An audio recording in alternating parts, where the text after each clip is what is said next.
At every stall there's a dog or a doll, a clock or a watering can.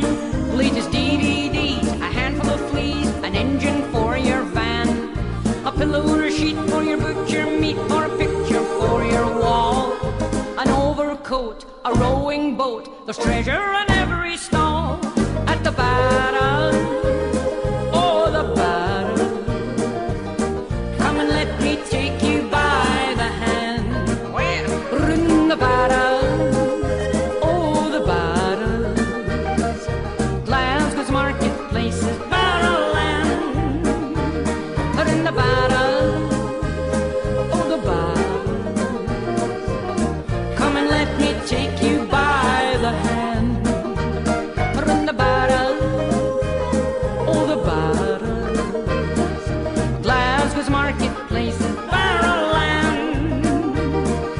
Glasgow's marketplace is barrel land.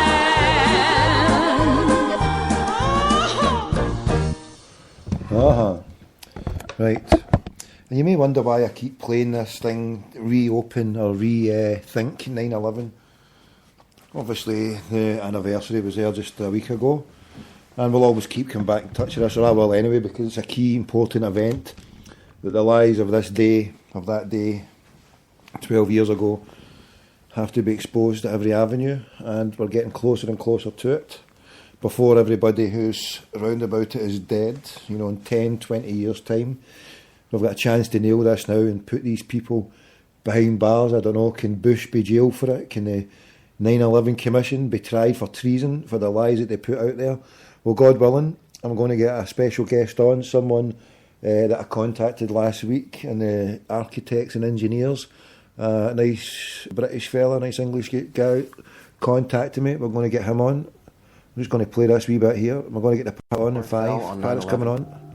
At approximately 5:20 p.m. on September 11th, 2001, World Trade Center Building 7 collapsed in 6.5 seconds from normal office fires, according to the government's final report. World Trade Center 7 collapsed because of fires fueled by office furnishings. It did not collapse from explosives or from fuel oil fires. Later, the government finally admitted that Building 7 collapsed at the rate of free fall, after trying to deny it. So what's wrong with a building in free fall? What is free fall? It's just like taking your car keys out and just dropping them. That's how fast the building came down, for over 100 feet. This is high school physics. A building cannot do free fall with 40,000 tons of structural steel in its structural system without it being blown up. The only way that a building can accelerate as it collapses is by having pre-engineered, precisely timed, and precisely placed explosives.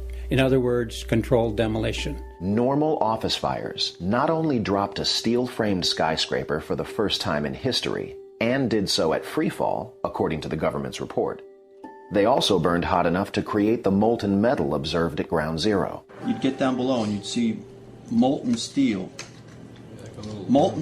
running down the channel rails, like you're in a foundry.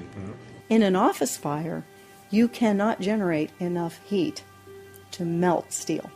So if you have a flame at 750 degrees, you can hold that flame under a steel beam forever, and you'll never reach a high enough temperature to bend steel, let alone melt it. First of all, let's go back to your basic premise that there was a pool of molten steel. Like lava. Volcano. I know of absolutely nobody, and no eyewitness who said so, nobody who's produced it. John Gross categorically denied their observations. He not only ignored evidence, he denied evidence. The government acknowledged that Building 7's collapse was unprecedented. Engineers were also stunned. Yet somehow, news networks and many others knew it was going to happen. CNN reported the collapse an hour before it happened. We are getting information now that one of the other buildings, Building 7, in the World Trade Center complex is on fire and has either collapsed or is collapsing. And a few blocks away, Keep your eye on that building. It'll be coming down. This building is about to blow up. Moving back. Now, more on the latest building collapse in New York. The BBC even reported the collapse in detail live from New York over 20 minutes before it happened, with Building 7 still standing in the background. Immediately after Building 7's collapse, FDNY Lieutenant David Rastuccio had this to say. We had heard reports that the building was unstable and that it eventually would either come down on its own or it would be taken down. CBS veteran anchorman Dan Rather and others also had their first impressions, which were only broadcast on that tragic day. For the third time today, it's reminiscent of those pictures we've all seen too much on television before, when a building was deliberately destroyed by well-placed dynamite to knock it down. And I turned in time to see what looked like a skyscraper implosion. It looked like it had been done by a demolition crew. The whole thing just collapsing down on itself. You don't need to be an engineer or an architect to see what happened to those buildings. The most obvious hypothesis for anyone looking at the films is that the buildings came down because there was very carefully controlled demolition with high explosives that had been planted weeks, if not months, before. 9/11 claimed thousands of lives and touched millions more.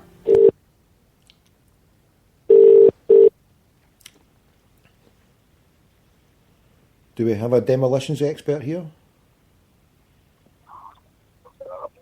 I was bad enough with plasticine, letting off plastic explosive what's going down. Plasticine, Morph. Did you used to like Morph? Tony Hart? Hold on, first of all, tell me, Tony Hart hasn't been implicated with anything at all, because when you think back to all your 80s and 90s stars these days, you have to wonder before you start name checking them if they've got anything U3 on the side of them. But is Tony Hart in the clear? Is Morph in the clear? Was Morph a pervert, or do you think he was? Do you like him? I think wee Ralph, his sidekick, was a bit of a scamp, mate, but no, that show was all clear. That was a great show. It was, wasn't it? Tony Hart, whatever happened to him? Is he dead now? Is he still gone, or what? Do you know what? I'm not sure, mate. I hope he's still alive. Great guy, you know what I mean? That was up there with my favourite kids' TV show, Rainbow. Oh, loved it.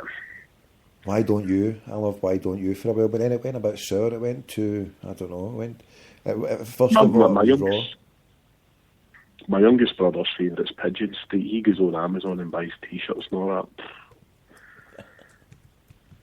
Long Distance Clara and all the gang. But no, obviously he gives a wee text of their own. Obviously it's Champions League day today, so get a few things to talk about. Obviously, every year I know I'm the most malcontent fucking Celtic fan in the world, so I'm not going to say negative. I noticed there was a great thing happened in football tonight, and I tweeted it out. I probably didn't put it out in the right way.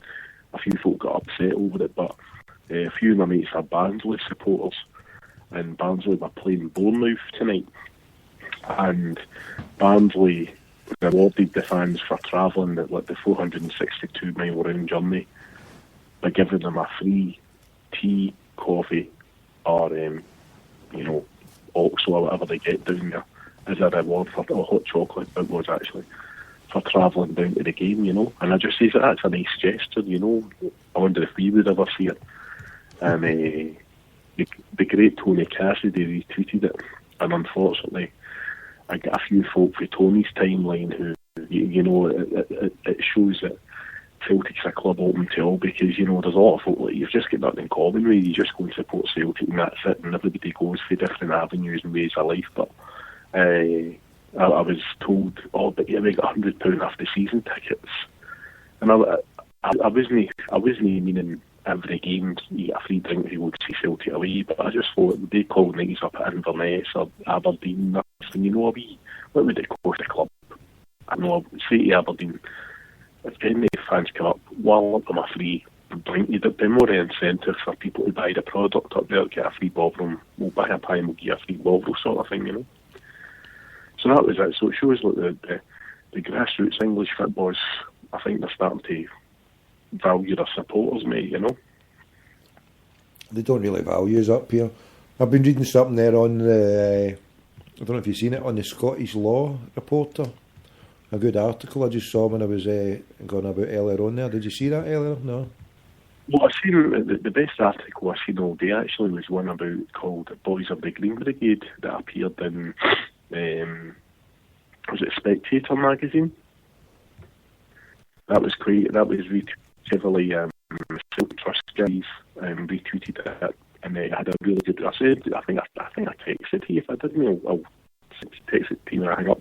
Really good article. Basically, even it's mentioned in it. It's sort of came back to the football against criminalisation, how that the football act was taken in and how obscure it is. It's a great piece. But no, Thomas, the boy, I believe he was on the Homeboys last night. I was a bit naughty. I missed Homeboys last night live. First I've missed it in ages, so I'll have to listen to it tomorrow. But they had Thomas after they appeared on Big G's show on Friday night. He was on Homeboys last night, and tonight he was actually on the Asian radio station in central Scotland, the one you go on about, Tommy, Radio Azam, is it? Radio Azam? I was. Aye, sorry, yeah, he was on that, and he was really good, supposedly. So the Celtic Trust tweeted out the fact that there's a good chance that he'll be getting votes from, a bigger spectre out with your expected football fans, And as I say, I just hope that, although we all love Celtic and all that, I think what happened at the weekend, and I'm not condoning the pyrotechnics, which are outrageous at the football, but, the way fans were kettled again and all that, it's the fans of football everywhere have just got to stand up and say, listen, we pay to watch a product, we don't pay to go and be treated like criminals or wherever we go. And it's got to be all the football fans in Scotland. There was the fact them were meeting at George Square, obviously a senior good self there.